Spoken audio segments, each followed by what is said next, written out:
نحمده ونستعينه ونستغفره ونعوذ بالله من شرور أنفسنا ومن سيئات أعمالنا من يهده الله فلا مضل له ومن يضلل فلا هادي له وأشهد أن لا إله إلا الله وحده لا شريك له وأشهد أن محمدا عبده ورسوله يا أيها الذين آمنوا اتقوا الله حق تقاته ولا تموتن إلا وأنتم مسلمون يا أيها الناس اتقوا ربكم الذي خلقكم من نفس واحدة وخلق منها زوجها وبث منهما رجالا كثيرا ونساء واتقوا الله الذي تساءلون به والأرحام إن الله كان عليكم رقيبا يا أيها الذين آمنوا اتقوا الله وقولوا قولا سديدا يصلح لكم أعمالكم ويغفر لكم ذنوبكم ومن يطع الله ورسوله فقد فاز فوزا عظيما أما بعد فإن خير الحديث كتاب الله وخير الهدي هدي محمد صلى الله عليه وسلم وشر الأمور محدثاتها وكل محدثة بدعة وكل بدعة ضلالة وكل ضلالة في النار. أعوذ بالله السميع العليم من الشيطان الرجيم من همزه ونفخه ونفسه سابقوا إلى مغفرة من ربكم وجنة عرضها كعرض السماء والأرض أعدت للذين آمنوا بالله ورسله ذلك فضل الله يؤتيه من يشاء والله ذو الفضل العظيم. سبحانك لا علم لنا إلا ما علمتنا إنك أنت العليم الحكيم. رب اشرح لي صدري ويسر لي أمري واحلل عقدة من لساني يفقهوا قولي.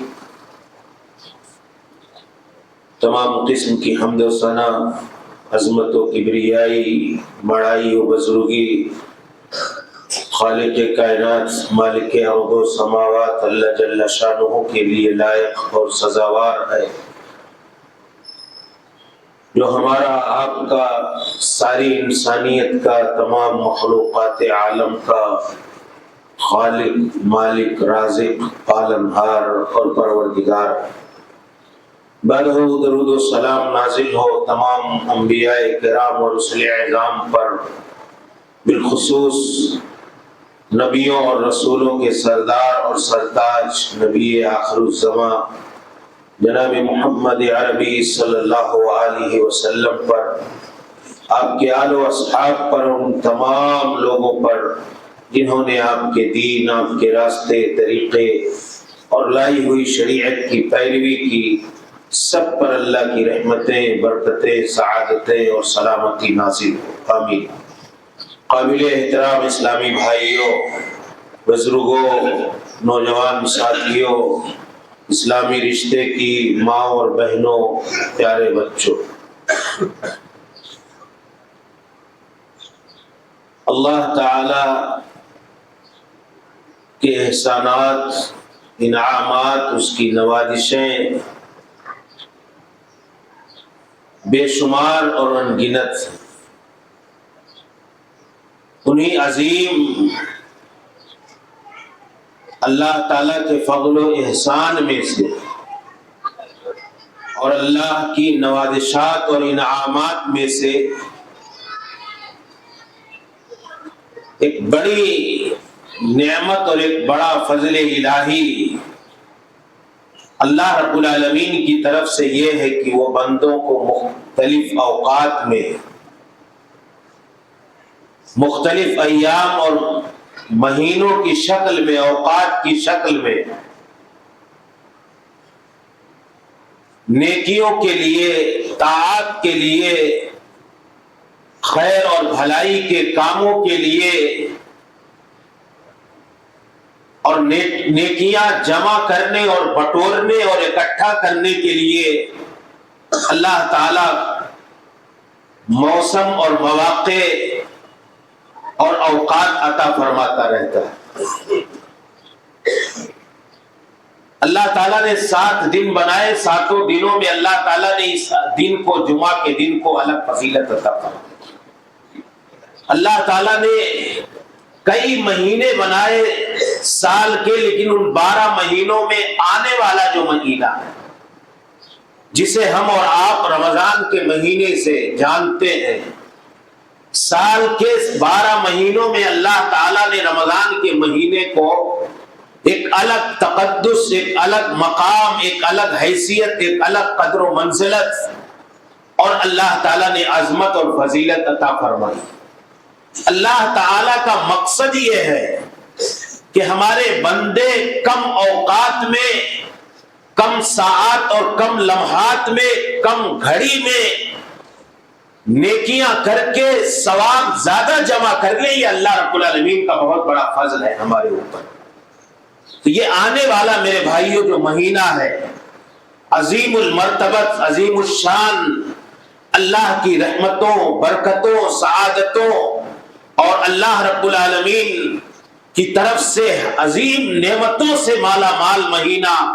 جو ہمارے لیے نیکیوں کا موسم بہار ہے، خیرات، طاعات، بھلائی کے کاموں کے لیے ایک سیزن ہے جو اللہ تعالیٰ نے دیا ہے، عطا کیا ہے۔ یہ اللہ کا بڑا فضل ہے، یہ اللہ رب العالمین کی نوازشات اور انعامات میں سے عظیم نعمت ہے۔ اس لیے جب یہ عظیم گھڑی، عظیم اوقات اور مبارک لمحات اور مقدس ساعات اور سراپا ایک مقدس اور مبارک مہینہ جو اللہ کی بارگاہ میں اور رسول گرامی صلی اللہ علیہ وسلم کی زبان رسالت مآب سے جو احادیث موجود ہیں ان کی روشنی میں بڑا عظیم، بڑا مبارک، مقدس اور اللہ کی رحمتوں اور برکتوں سے مالا مال مہینہ ہے۔ اس کی عظمت کا تقاضا یہ ہے، اس کی قدر و منزلت کا تقاضا یہ ہے، اس کی برکت اور رحمت کا تقاضا یہ ہے، اور یہ اپنے آپ میں ایک عظیم المرتبت مہینہ ہے۔ اس لیے اس کے شایان شان، اس کا استقبال کرنا، اس کے لیے اپنا ذہن بنانا، اس مبارک اور مقدس مہینے کے آنے سے پہلے تیاریاں کرنا اور تیاری کر کے اس کے مبارک لمحات اور ساعات کو غنیمت سمجھتے ہوئے زیادہ سے زیادہ نیکیاں کرنے کی کوشش اور پلاننگ اور منصوبہ بندی کر کے اللہ کی بارگاہ میں نیکیوں کا ذخیرہ پیش کرنا، یہ ہماری، آپ کی، سب کی دینی ذمہ داری ہے۔ لیکن اس حوالے سے کہیں نہ کہیں ہمارے یہاں غفلت پائی جاتی ہے، کوتاہی پائی جاتی ہے۔ اس مہینے کے شایان شان جس انداز میں اس مبارک اور مقدس مہینے کا استقبال ہونا چاہیے، آنے والے مبارک لمحات میں نیکیوں کے لیے پلاننگ، منصوبہ بندی اور تیاری ہونی چاہیے، اور اس سوچ کے ساتھ ہمیں خوشی، فرحت اور مسرت اور شادمانی کا اعلان اور اظہار کرنا چاہیے کہ یہ ہمارے لیے بڑا عظیم ہے۔ اس کے حوالے سے کہیں نہ کہیں ہم کوتاہی کا شکار ہیں۔ آپ غور کریں گے تو الگ الگ انداز میں استقبال کرنے والے کی الگ قسمیں پائی جائیں گے۔ کچھ لوگ تو ایسے ہیں جو اس کے شایان شان اس مہینے کا استقبال کرتے ہیں، تیاریاں کرتے ہیں، جو استقبال کا طریقہ ہے وہ اپناتے اور اختیار کرتے ہیں۔ کچھ لوگوں کے یہ اللہ والے بندے ہیں۔ بعض حضرات ایسے ہیں انہیں پتہ ہی نہیں ہے کہ رمضان کب آئے گا، کب اس کا آغاز ہوگا، اس کے استقبال کا دینی شرعی تقاضا کیا ہے، طریقہ کیا ہے، کس انداز میں بحیثیت ایک مومن اور مسلمان کے ہمیں اس مقدس مہینے کا استقبال اور اس کی تیاری کرنی چاہیے۔ کوئی لینا دینا نہیں، نارمل انداز، مہینہ آیا ہاں اسی دن سے تراویح کی نماز شروع ہو گئی، ہاں فجر کی نماز سحری میں اٹھے جماعت کے ساتھ پڑھنے لگے، کوئی اس کی عظمت کا کوئی لحاظ ذہن و دماغ میں نہیں ہوتا ہے کہ یہ آنے والا کتنا عظیم ہے، ہاں جس کے حوالے سے آسمانوں میں اہتمام کیا جاتا ہے، ہاں جس مہینے کی آمد کی بشارت رسول گرامی صلی اللہ علیہ وسلم صحابہ کرام کو دیتے تھے، خطبے میں دیتے تھے، اپنی تذکیر اور واعظ کی مجلسوں میں دیتے تھے، اور اللہ تعالیٰ آسمانوں میں اہتمام کرتا ہے۔ آپ غور کریں اللہ تعالیٰ کیا کہتا ہے، آسمان تفتح فیہ ابواب الجنہ، جنت کے دروازے کھول دیے جاتے ہیں، اور جہنم کے دروازے بند کر دیے جاتے ہیں، تو تغلق فیہ مردۃ الشیاطین، مردۃ الجن، سرکش شیاطین جکڑ دیے جاتے ہیں۔ اللہ تعالیٰ کا یہ اہتمام بعض روایتوں میں آیا کہ آسمان کے دروازے کھول دیے جاتے ہیں، تو یہ ربانی اہتمام ہے اس مہینے کے حوالے سے، اسپیشل اہتمام اللہ تعالیٰ آسمانوں میں اس مقدس مہینے کا کرتا ہے، ہمارے یہاں اس کے حوالے سے کوئی اہتمام نہیں۔ اور بعض حضرات تو استقبال والے ایسے ہیں جن کو روزہ نہیں رکھنا ہے، چھپ کر کے ہوٹلوں میں کھانا ہے، چھپ کر کے اپنے عمل پورے کرنے ہیں، مکاریاں کرنی ہے، مسجدوں میں نہیں آنا ہے، وہ تو ابھی سے گن رہے ہوں گے کہ ہماری آزادی کے 5-6 دن اور بچے ہوئے ہیں۔ جیسے شیطان جکڑ دیے جاتے ہیں، مسلمانوں کا ایک طبقہ ایسا ہے کہ اس کو اس مہینے کی آمد بڑی گرا لگ رہی ہوگی، بڑا بھاری لگ رہا ہوگا کہ یہ آ رہا ہے، اب ہماری آزادی چھن گئی۔ آزادی کے ساتھ کھانا، آزادی کے ساتھ، اور جو روزے دار نہیں ہیں، جنہیں اس مہینے کی عظمت کا، قدر و منزلت کا احساس اور شعور نہیں ہے، تو ایسا بھی ایک طبقہ ہے ہمارے اپنے سماج میں، ہماری اپنی سوسائٹی اور معاشرے میں، کہ مسلمانوں کے درمیان میں، کہ اس مہینے کی آمد کو اپنے لیے بوجھ تصور کرتے ہیں۔ یہ مومنانہ شان نہیں ہے، یہ مومنانہ انداز نہیں ہے۔ ایک مومن کا انداز یہ ہونا چاہیے کہ اللہ رب العالمین نے یہ عظیم نعمت دی ہے میرے بھائیوں، تو ہم اس کے شایان شان اس کا استقبال کریں۔ یہ اللہ کا بڑا عظیم فضل ہے کہ گزشتہ سال اسی رمضان کے مہینے میں اسی اللہ کے مقدس گھر میں ہمارے ساتھ کتنے لوگوں نے نمازیں پڑھی ہوگی، تراویح پڑھی ہوگی، قیام اللیل کیا ہوگا، اللہ کی عبادت کی ساری شکلیں اختیار کی ہوگی، لیکن آج وہ ہمارے درمیان موجود نہیں، آج ہمارے بیچ میں نہیں پائے جا رہے ہیں، تو یہ اللہ کا بڑا عظیم فضل ہے۔ رسول گرامی صلی اللہ علیہ وسلم اسی لیے صحابہ کرام کو اس بات کی بشارت دیتے تھے کہ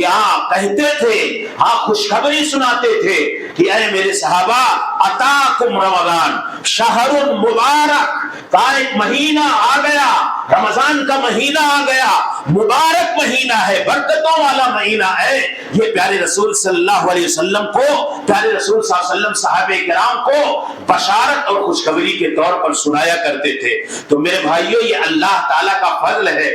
کہ اللہ تعالیٰ ہمیں یہ عظیم سعادت اور یہ عظیم گھڑیاں اور یہ مبارک ایام و لمحات اور یہ موسم خیرات و طاعات اور نیکیوں کا موسم بہار اللہ تعالیٰ ہمیں عطا فرما رہا ہے۔ اسی لیے ہمارے اسلاف کہا کرتے تھے کہ ایک روایت مشہور ہے جو کہ صحیح سندوں کے ساتھ ثابت نہیں ہے، کہ کہتے تھے دعا ایک ثابت ہے، جو لوگ دعا ایک بہت عام ہے، جو لوگ اس کو ادھر ادھر پھیلاتے رہتے ہیں، لیکن حدیثوں کے ذریعے سے، صحیح قول کے ذریعے سے یہ چیز ثابت نہیں ہے۔ کیا وہ روایت جو موضوع ایک طرح سے ہے یا متکلم فی ہے،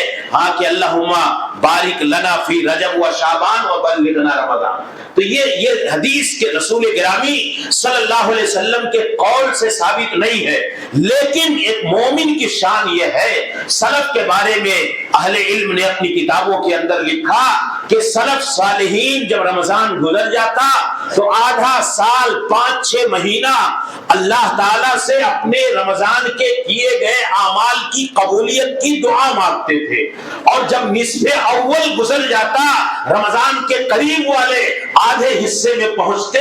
تو اسلاف آدھے سال اللہ تعالیٰ سے اس بات کی دعا مانگتے تھے۔ انہیں اس مہینے کی عظمت قیمت اور قدر و منزلت اور اہمیت اور اس مہینے کی شان اور اس مہینے کی خوبی اور اللہ تعالیٰ نے جو امتیاز عطا کیا ہے اس کا احساس اور شعور تھا، علم تھا، یقین تھا. اس لیے وہ اللہ جل شانہ سے اس مہینے کی عظمت و اہمیت اور اس کے تقدس و حرمت اور اللہ